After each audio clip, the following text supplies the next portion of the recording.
This is an example of a PowerPoint that I did in one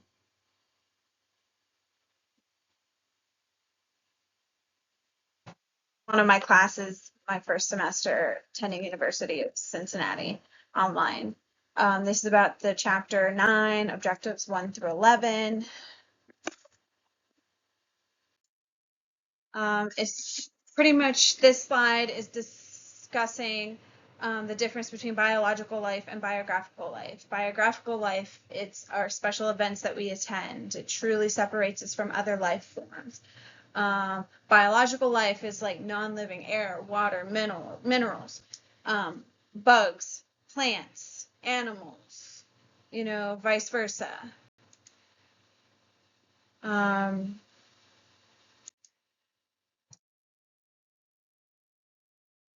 In today's world, there's different types of modern technology that we use to sustain biological life. Ventilators, NJ or PEG tubes, cardiac support. You can't restore the individuals to any awareness of themselves or others. We can sustain life in a biological sense, but not in their awareness. So the concept and criteria of brain death. Modern technology for life sustaining has raised major problems in the terms of what is classified as the definition of death based on their cardiac and respiratory function.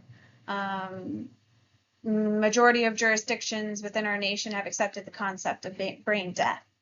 The criteria of the brain death, as you see on this slide, is you're unresponsive, you're unreceptive, you have no movements or breathing, no reflexes, a completely flat EEG of confirmatory valve.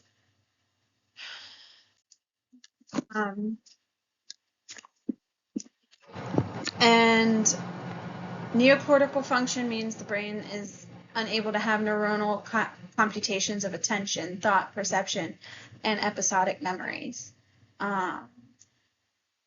There's been a proposal of redefining death with a neocortical definition. If there's no sign of brain activity, then you're essentially already dead. Most people can't process the thought of brain death as not really being alive, such as being on ventilators and cardiac machines show sinus rhythms, etc., that can mimic signs of life, but their brain scans show no activity whatsoever.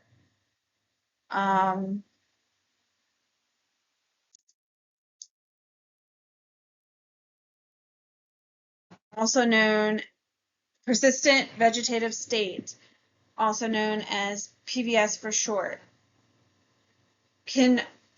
You can have elicitable reflexes, spontaneous respirations, and reactions to the external stimuli around you. The recovery from PVS is rather remote. It's less than 1,000. You're at a permanent eye-opening state of unconsciousness. It's not considered a coma. You're awake but unaware. Eyes are often vacant and assumes a severely contracted body position. Suggested irreversible loss of any neocortical function. Brainstem functions remain, and patients can breathe on their own.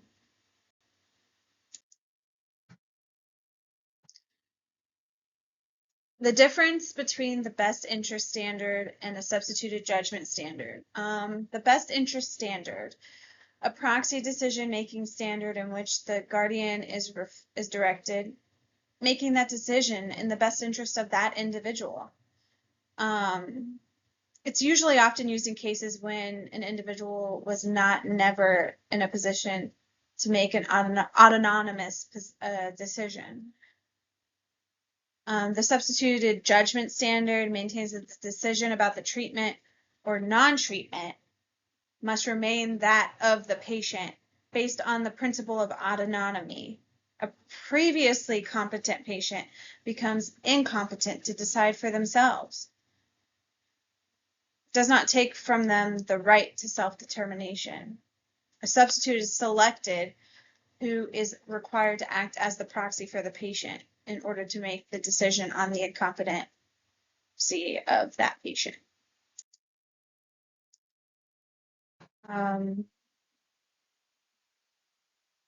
Differences between ordinary and extraordinary care. Ordinary care is all the medicines or treatments and operations that are offered. Extraordinary care is operation that cannot be obtained or used without excessive expense, pain, or other inconvenience, like IV fluids, nasogastric feedings. Pretty much quality of life measures.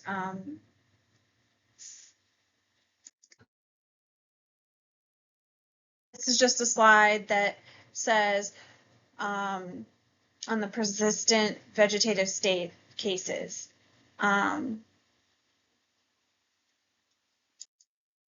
This is a mental disability cases, like the various different things.